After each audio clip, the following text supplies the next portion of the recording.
Hello everyone, welcome back to Tiresome. My name's Mike and today we're going to be doing the differential on my scimitar.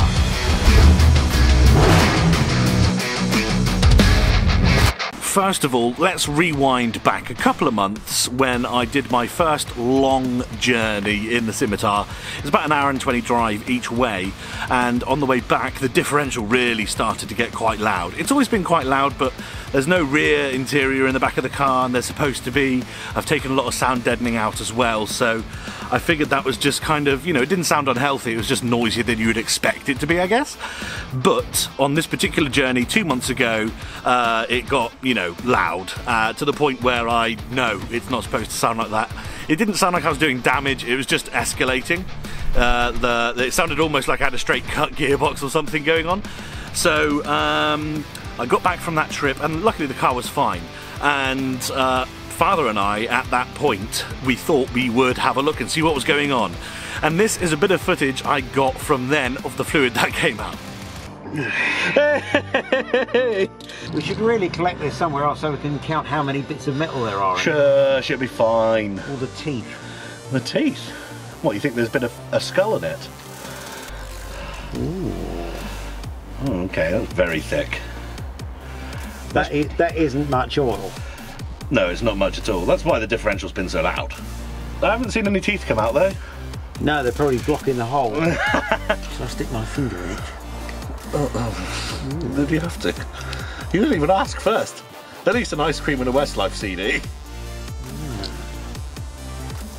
Oh my god! Oh god! That's like some sort of new substance. We need to tell Elon Musk about this immediately. No, there's no crunchy bits. No crunchy bits? Oh, look at that. Oh, hang on, let's... Oh my god! What's that bit there? Oh. No, that's just a congealed mass. Oh, no, that's your finger. Well, yes, I rest my case. That is a congealed mass. Yeah, well, technically. So, as you can see, after jerry-rigging the most weirdest collection of sockets and stuff together, we managed to get the sump plug off and drain about maybe 50 millilitres of fluid, maybe 75 millilitres max. And I say fluid, but to be honest, it was on its way. It was like really gelatinous. You could tell it had been overheated oil. We drained it. At that point, I actually had the diff casing gasket, as in the diff cover, the one that goes on the back. But we realised that actually the leak was coming from the pinion gear at the front. So we thought we would fill it back up with oil, and we did, and it took 2 litres, so much more than came out. So I don't know how long it had been leaking for, to be honest, but long enough to get rid of that much fluid. And we just filled it up and we thought, let's just roll it and see what happens. And we did, but I noticed shortly after that, within the week of filling it, that everywhere I went I was leaving a little patch behind. So I knew that it wasn't going to be a long-term fix at all. So this time we have the pinion gear seal from QRG and we have the diff cover gasket that I had before, except this time we're going to put it on. And hopefully that will stop our leak. First steps first, let's get the car in the air.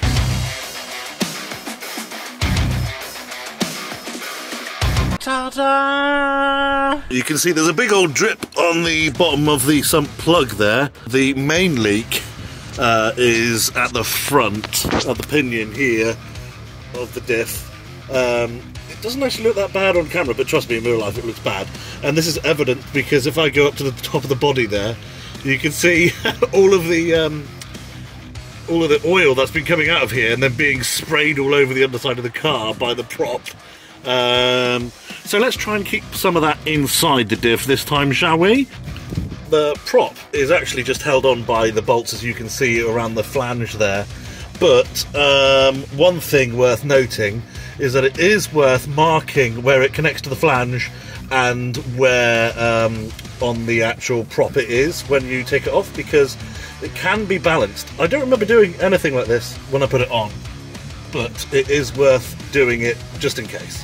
So there is the end of the pinion, and you can see what we're going to do is take the nut off that's in the middle, and it might be worth noting here that if you want to, and your differential is in good condition unlike mine, then you might want to take note of how many threads it is wound in on that bolt, or even mark it in some circumstances, just to make sure that when you tighten it up, you're tightening it up to the same clearances that it was before.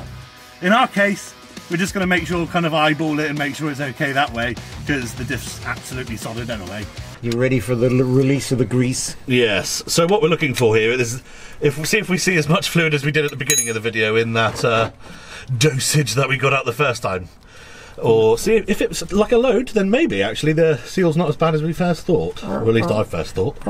Yep, seal. Walrus. Oh, it's coming. Oh. Are we ready? Ready to party. And whoop. I mean, that's you're downhill. That's a lot more than last time, isn't it? Oh yes. That is a lot more than last time, and it's of good viscosity as well. Ooh, I like a nice viscosity. Yes. But it's nowhere near what we put in. No. That's probably maybe half? If that, yeah. So maybe like 800 mils, which is still better than the 100 mils we took out of it originally. But yeah, there we go. Lovely stuff. Now, Father is going to work on seating that puller correctly. It's all seated and ready. Oh, is it? Are you going to use your hands, or are you going to impact? Well, the problem is, of course, if I use my hands, well, it might be alright, because of course it's going to turn. Well, it might turn. With the forces you're putting on it, yeah. However, it does seem to be doing something, so that's quite promising. It is promising. I don't know what sort of scenario to expect from this. Will it pop out, or will it just slowly slide? This will slowly slide off. I suspect, yeah, slowly slide. Slowly slide. Slowly slide. Yeah, you use the bolt to put it back on, and then, yeah, as mentioned, just check how many threads you wind it on. Nice, Father. Right, so we got it. Got it off. Off and on, and off again. So that's that. Okay, and then the end of that, is that, like, what's the shape of that in there? It's on splines. Of course it is. It's on splines, isn't it? Neat. Cool. Okay, right. Let's now see what that seal's like. You've got a little screwdriver there. You should be able to pluck it from its very location. How big is the seal? Quite big. Can you show me the original? I can show you the replacement. The original's in there, unfortunately. Yeah, you know what I mean. Yes, I will get it for you. Yes, that's a good idea, so I can see what I'm trying to get out. Here is the flange, I guess you could say, that we took off. For some reason it's red. The diff is painted red, so we assume he just lathered this up as well.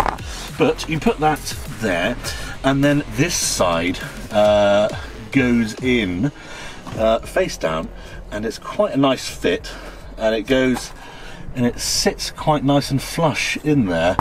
But as Father mentioned, probably not a factory thing, but there is, you won't be able to tell on camera, I wouldn't suggest, but you can feel a groove in that. So that might actually hinder this, and that might have been the whole reason why it's leaking. It might be this flange. But let's hope not, and I mean, at least with the new seal, it'll be somewhat better. I mean, the fact that this one's falling apart anyway, hopefully, is a good sign.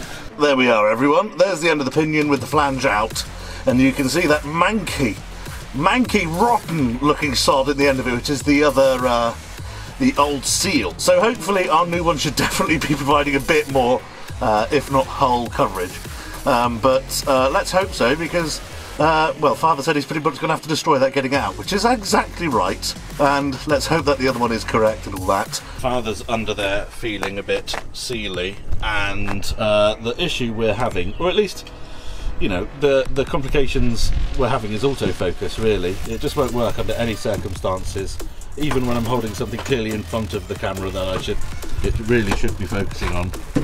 Let's try and do that. There we go. Okay, so the issue we have is this is, the car's in the background, this way.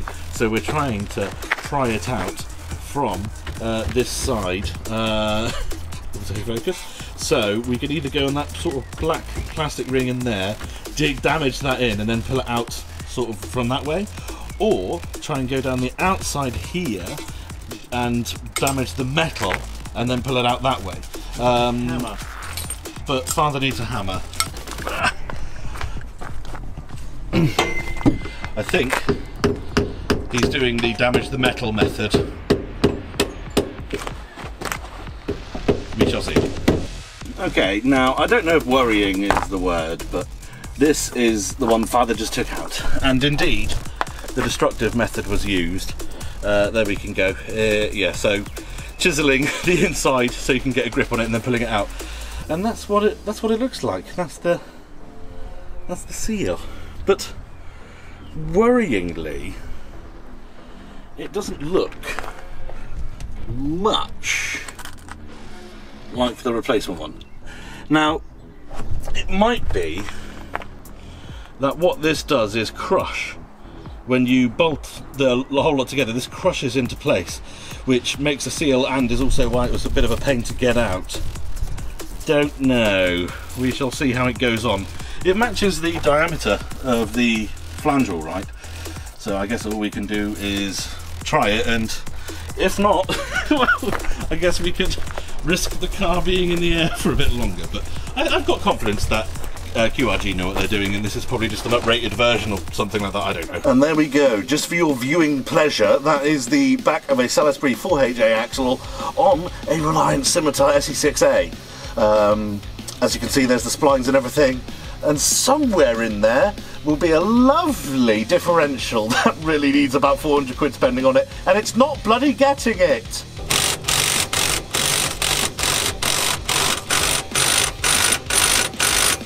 I can't wait to see how many people say, you shouldn't use an impact wrench on a differential. Shut up, it works. Yeah, that's pretty good on. Sure, it's almost like we know what we're doing. Yeah. Well, I mean, it's still got to actually hold any oil. There we go. Lovely stuff. Good. Father's gotten carried away working on handbrakes, haven't you, Father? Yeah. This was like a bit of a side project. Whilst we had the back of the car in the air, we thought we'd have a look because the handbrake wouldn't do much of anything. On like the last very click, it would stop the car moving on a slight slope. And by slight, I mean even this small slope that the car's on now, it wouldn't stop it on that. So, yeah, pretty much nothing. But it looks like well, I put a bolt in the other side for a brake adjuster. It was missing a nut. Sorry, not a bolt. And Father's been working on this side. This side was not only out of adjustment using the adjuster down the bottom of the drum setup there, which we did from the back, but also Father adjusted it from underneath the centre of the car where the handbrake is there, just under the car there.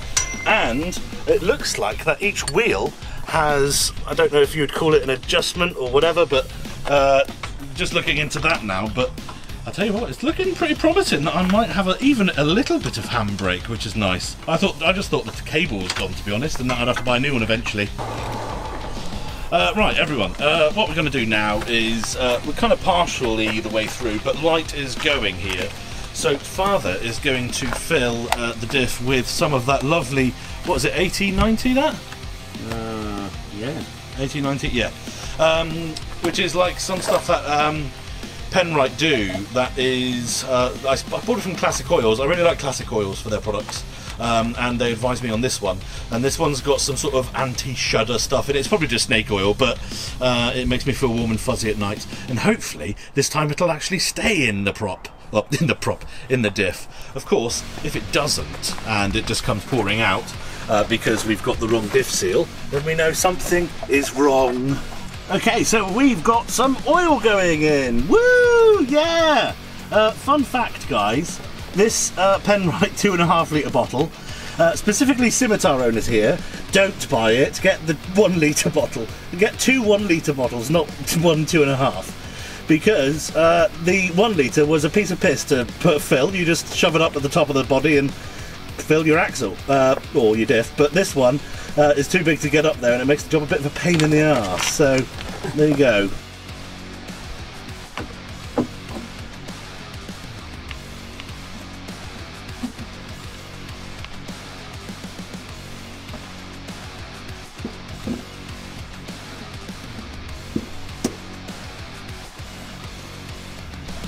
You remember when I said this one's a bit hard to fill the car with the 2.5 litre bottle? Well, when you give it to Father, it ends up looking like it's a 2D model of the bottle you bought. But hey, it's still the same old bloody Australian Penrite gear oil, mate. Maximum protection, 80/90, bloody proudly Australian owned. Lovely. Okay everyone, we have done it. The scimitar is back on the floor and there's no signs of any leakage at all, is there, Father? Not yet. None at all. You may have noticed that even though we did, well, Father did tweak the handbrake a little bit and the pinion sealer's done, I did also say we're going to do this one. We didn't, because to be fair, it wasn't actually showing too many signs, if any, of leaking from there. And by the time we took out the pinion seal, we completely saw it was toasted. So, kind of figured that that would be the main one to replace, and that this one's probably a bit excessive, and time limits, blah blah blah. It should be fine. Let's go for a little test drive. Yes. Okay, so we're looking for, what we're looking for? 3 things here. That lovely little light down there. And that one there. That's 2. Oh. Apparently it's 157. That's a spoiler, Father. That video's not been released yet. Oh, sorry. We're looking for 3 things primarily. Those are a handbrake, any vibration wobble, because we could have reassembled the prop shaft or anything in any sort of weird way, and a diff whine. We're not going to necessarily notice any leakage from within the scimitar, but you know, that will become evident over the time. But we should be able to pick up a definite sort of quieten down, hopefully. Should we try handbrake first? Go on then. Because we won't be going fast enough just yet for... Well, the first thing is the car moves. The car does move, yeah, that's very good. Okay.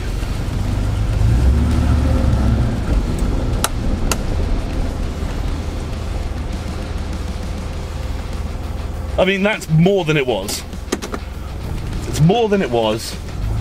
Once that, if that ferrule unseizes itself from the inner cable, then you may get more.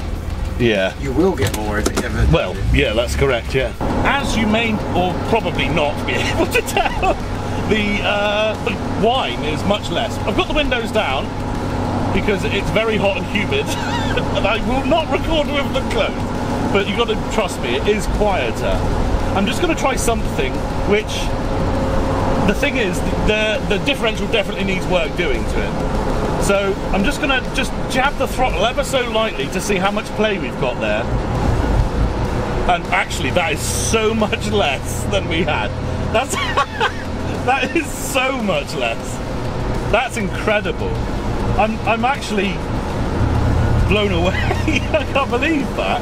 Just by, I mean, it sounds strange, right? Oh, you just have some oil in your differential and then it functions properly, but that's crazy. Until now, or I will obviously carry on, but I've had to drive the car so carefully when changing gears and such.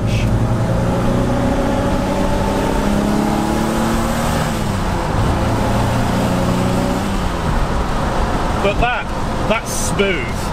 Well, my driving needs work, but that's smooth. Also, you don't know this, Father, but before you arrived, you remember like weeks ago, I did a new steering wheel? Well, only earlier today did I adjust it so I actually drive straight. I've adjusted it 3 or 4 times and every time I overcompensate. It's starting to be like a proper car. Yeah, I think it's about straight. If I was being really picky, I might go 1 more spline to the right, but that's perfectly manageable. Nah, that's gorgeous. So handbrake, better than it was. The handbrake cable does need replacing, as you said, Father. Yeah. But better than it was, which is great, because before, if it was anything apart from slightly less than flat, you'd have no chance. So I'm very happy with that.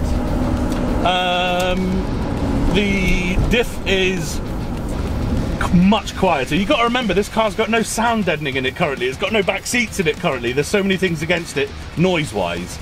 But it is indeed much easier to drive, and of course in the long run we'll find out whether we actually have any leakage or not. But you know what, I think if it was the wrong seal, or it wouldn't have happened, if it was the wrong seal and was going to let fluid out, it would have probably done it with whilst it's completely full at the moment, whilst we were putting it back together. We had the car in the air once we put the new put the new seal in for maybe an hour before we put the car down, and there wasn't a single drop. Father completely dried the bottom of the diff, and there wasn't a single drop down there. So I feel like if it was the wrong seal or it was goner, you would be able to tell. Trust me, last time when we put that 2 litres of fluid in it just with the other pinion seal in, the next morning I came out and it looked like it had just been dripping all night. So I'm quite confident that that's going to solve the issue, but I will keep you updated in the comments. I'll pin a comment, and if it starts leaking again, I'll let you know. And of course, there'll probably be another video on that. I hope it's not from the bloody diff case, because if it is, we have to take the watch linkage off and everything like that. What was the third thing we had to look out for? Oh yeah, there's no prop line movement. Everything went back together exactly as it should have done. Nice and smooth, yeah. So all the videos I looked at and everything that I've learned is irrelevant to this car. Because they all say you've got to mark your prop and everything like that and your flanges and everything. It turns out that the Scimitar, you can only put the prop in the right way, which is absolutely amazing. It also answers the question as to how we managed to do it in the first place, because of course we turned this car into the car it is now with the manual gearbox, so that answers that question. But that's pretty cool that even, you know, back in 1978 and probably the earlier models as well, they you can't get it wrong. Quite cool. Anyway, thank you very much for joining Father and I on a lovely tiresome episode. Somewhat successful, hopefully. I feel happy but apprehensive. I know the Scimitar likes to bite back sometimes. Thank you very much, everyone. Catch you next time. Bye!